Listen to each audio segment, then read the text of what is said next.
So with my horsemanship, really, and as I said earlier, I think the natural horsemanship movement, everybody was so big in the horse world about this natural horsemanship movement, and I think it's probably one of the, when I start understanding true low-stress livestock handling, I don't know if I understand it very much, but as I get to starting understanding it more, the more I see those guys on RFD-TV throwing their ropes at them horses and bending and flexing and spurring them in the guts and all those things, that just goes against all the principles I've learned for getting cattle to work right.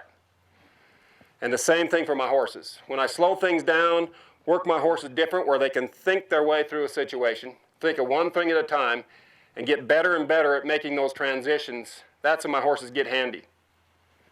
So now with my dogs, I'm just the opposite. With my horses, I don't want them to work on their own.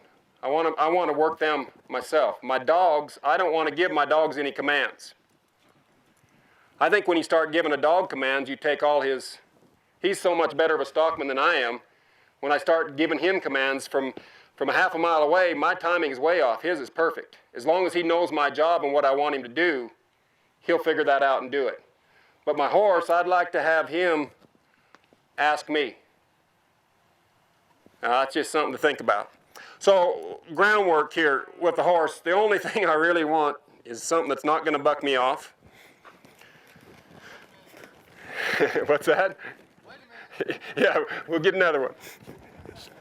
Now, and I got lots of ideas about horses, but the thing I think is really important when you're working a horse on the ground, getting him ready to ride or getting him ready to work, is he has got to be able to get those hind feet out of the way to step back and take that pressure.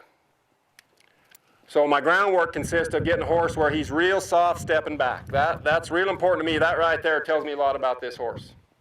That I didn't have to put any pressure on this bridle rein. All I got to do is get him ready and he's ready to step back.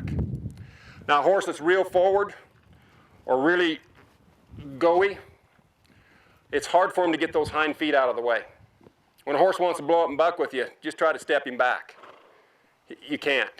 He's tight in his back end. So this is real nice to see here. And my reins or my stirrups might be a little short, but that'll work. Something you can do, this is just a little humor. If you got somebody that kind of aggravates you when you're riding with them or something, and they know everything, like there's some people they can watch RFD-TV for 2 days and then they'll tell you a lot of things to do with your horse and all these things. Just before, when they're off drinking their coffee or waiting in the tack house, just go over and sneak over here like this and just move this stirrup up one hole. Just one hole, not too many holes, just one hole. And then just leave it alone. Now you don't want to do it on this stirrup because they'll maybe notice it when they're getting on. But you'll watch them ride all day long and all day they'll be trying to straighten their saddle out. And then about dinner time, go ahead and just put it back. And then you can do that for weeks at a time and they'll never figure it out. So, all right, now when I'll just, with my horse here, I'll just get him kind of squared up.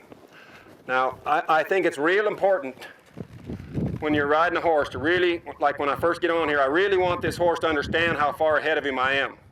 Now when I step on here, see he started to step ahead and I had his right front foot under control. I stopped it while I was getting on and now I just told him, I kind of understand and I'll just keep working his front feet here just to try to get him where he'll sit still.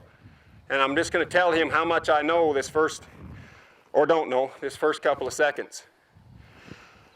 So that's pretty nice. He stood still. That's real nice. Now, something I've done with my horsemanship, I try not to use my legs. And I know lots of folks really like to use their legs. This is a real nice horse.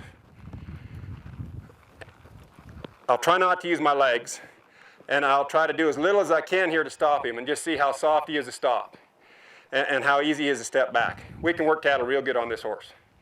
I'm ready.